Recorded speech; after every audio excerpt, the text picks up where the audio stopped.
okay. That's quite a gentlemanly landing, sir, befitting only of a U.S. president. The gentleman in me goes off the clock at 5 p.m. And now I'm gonna take America back! I love when a game is so absurd that you just want to tell people about it. Much like Deadly Premonition or Asura's Wrath, Metal Wolf Chaos XD is very much that kind of game. It's a remastered version of an original Xbox game by From Software that didn't make it out of Japan until now. The game's ludicrous premise involves the Vice President of the United States leading a force to overthrow the government, and you, as the President, have to stop him. You both pilot giant mechs that carry small arsenals of weapons. As crazy as that sounds, it's not just the story that makes the game so bizarrely endearing, but rather how it chooses to present itself. Some lines of dialogue you need to hear to believe. You've tarnished the good name of the U.S. military and your reputation as a hero. And now you'll die for it.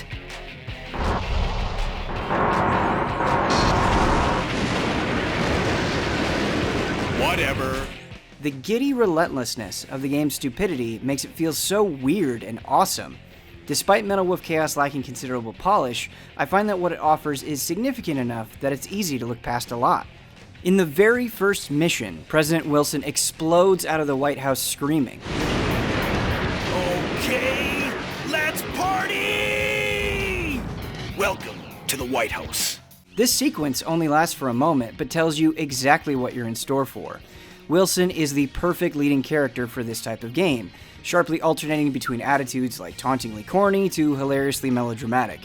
The supporting cast, as sparse as it is, adds so much to the already wild flavor.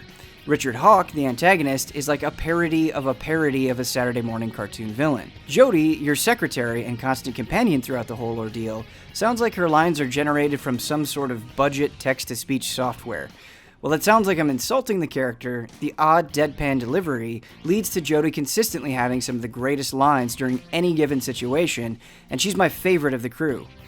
Metal Wolf Chaos finds every opportunity it can to do something goofy, like giving missions intentionally hokey names. This mission goes by the call name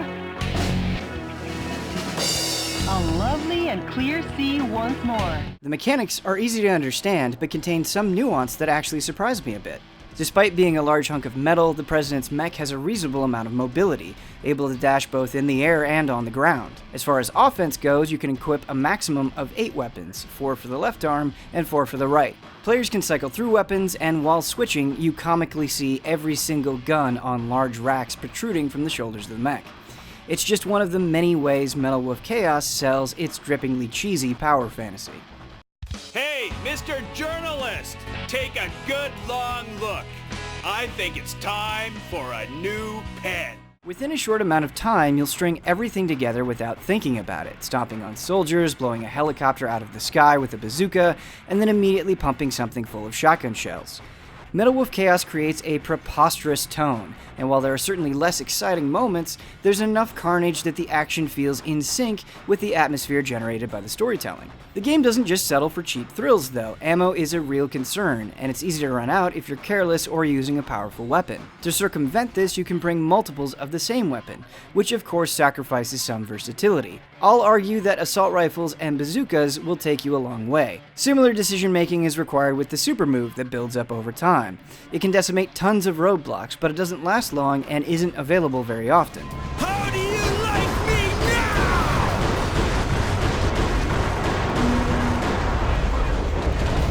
What now? Not again! The missions ramp up in interesting ways. In the beginning, it's all fairly straightforward. You run from point to point, chewing through enemies that don't pose too much of a threat and destroying the target number of enemy bases. Later on, you'll have to think a little bit more carefully. One of my favorite missions is in Chicago. The whole city gets quickly filled with poison gas, and you must complete the objective before the gas hits a specific limit. Situations like this don't dampen the simple pleasures of Metal Wolf Chaos, and never feel so restrictive as to wear down the usually frenetic gameplay. Still, the design isn't without fault, particularly when it comes to difficulty. Some missions are so easy they almost feel impossible to fail, without enough threats to really make them memorable. On the other hand, one of the final boss fights is so significantly harder than every other that it almost feels like it's from a different game. While it can be tense and enjoyable in its own way, the inconsistency among fights is obvious. Now try dancing with me! This show's gonna run all night! If you can accept that going in, know that Metal Wolf Chaos XD has the potential to offer some of the most uncompromisingly dumb fun you've had with a game this year. It's great that many people get the chance to play something so strange and obscure nearly 15 years after its original Japanese release.